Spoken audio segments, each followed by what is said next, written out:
Alright, welcome back to the next edition of Roadie on the Fly, fly tying. Today we're going to be tying one of my all-time favorites. This is an olive caddis pupa.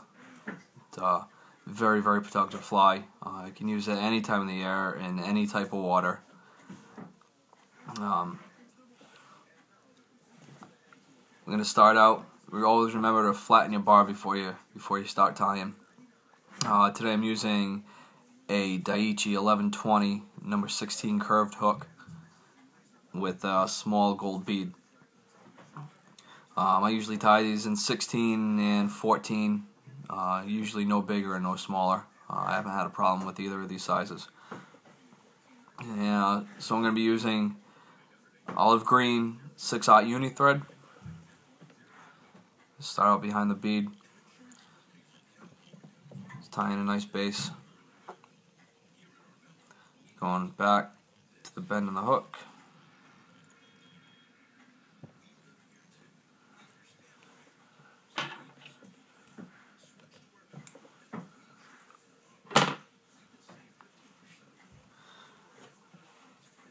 Next, I'm going to tie in just a length of gold wire. I'm going to be using this as a ribbing.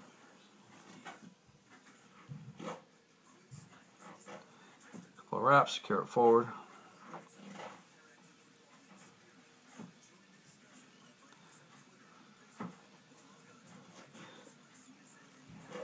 And come back to the start. You can tie this with a little bit of small lead wire if you really want to get it down. I found that you really don't need to. The bead does the job itself, and if you're fishing it as a dropper off of an elk hair caddis, it works very well sitting in those mid-level water columns. Going to be tying this today in an olive green color. This pattern will also work in a tan and even a rusty brown color.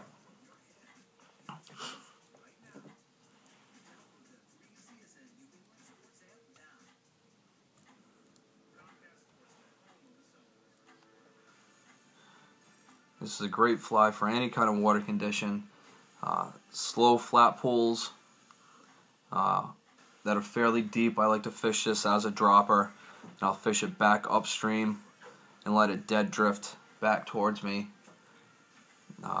Usually really productive that way. You can use it in the riffles in faster water, like I said, in those mid-level water columns. You can swing it through. I've gotten some nice fish swinging this fly, so it's very productive. You can use it as a searching pattern, even if you don't have a caddis hatch going on at the moment. If there are caddis on that river, the fish are used to seeing this fly, and so it works any time of year, any weather condition.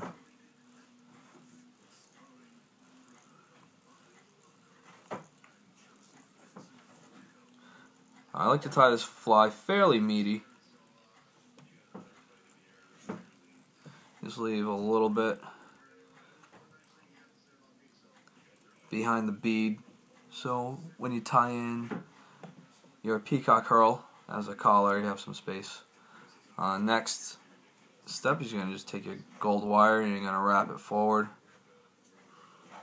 Also, if you want to, on some of these flies, I'll use some flashaboo. I'll tie in some flashaboo just to add a little bit extra in there. Seems to work pretty well, but you don't have to. Secure your lead wire or your gold wire down. I wouldn't recommend doing this with your good scissors. Get a pair of old scissors. The wire does have a tendency to ruin the blades on your scissors. So we have that. And next step is to tie in the shuck. You can use CDC. You can use even like a Zelon or a I've used coastal deer hair on it. Seems to work pretty well. But lately I've been tying it with some of the iridescent feathers from ringneck pheasant. So you can see the shine on these feathers here. It looks the same way underwater. It works really, really well. I found that the fish respond to this pretty well. So find yourself one of those feathers. What I do, almost like you're tying a soft hackle, Strip the feathers back.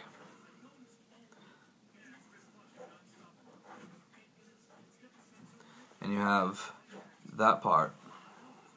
Better shot. You just have that part right there at the top, you see, with the black spot. And that has a lot of iridescence to it, and it's easy to tie in, and it looks really good as a shuck. So all I'm going to do is I'm going to clip this, maybe thin it out just a little bit, even it up.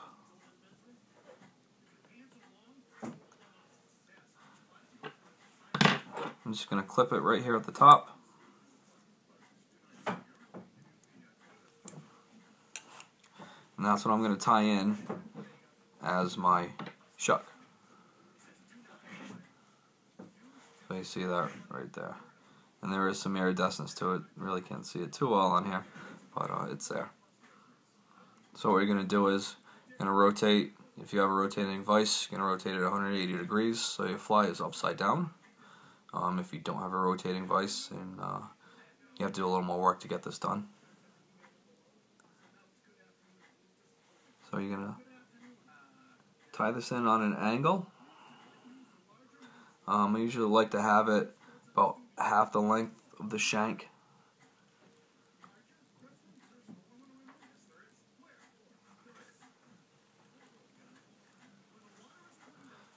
On the underside. If it's a little bit longer, it can go even a shank length.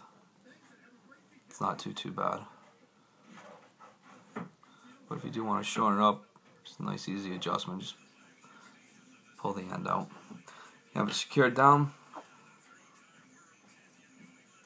Just trim off your excess. And one more wrap. Now the final step, you're just going to tie in the length of peacock herl. Remember, the peacock is pretty fragile, so when you're wrapping it, you do have to take care not to break it. So it's a pain in the butt.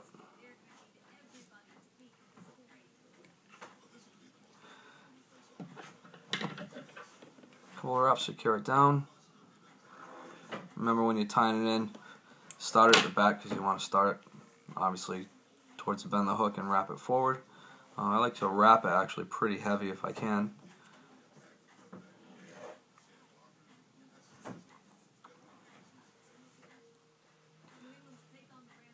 It's 4 wraps, 3 or 4 wraps will usually do the trick.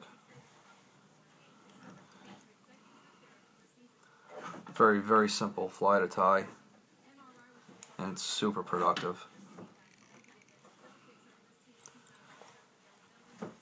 Just tying your whip finish behind the bead.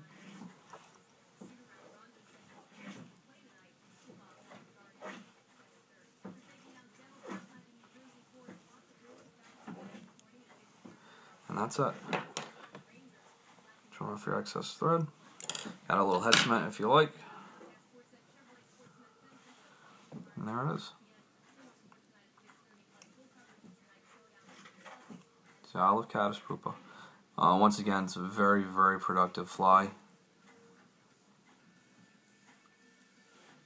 Works in any time, works in any spot. You don't have to tie it super big. Caught fish on this fly from here in Rhode Island on the Wood River to out in Connecticut. Over the summer, I took a really nice 25-inch brown on this little fly. It was on a number 14. I've fished this, taken big rainbows out in the Henry Fork in Idaho, so it works anywhere, any kind of condition, any kind of water. So until next time, don't forget to visit the site roadiefly.blogspot.com for all you New England fly fishing updates. And until next time, tight lines.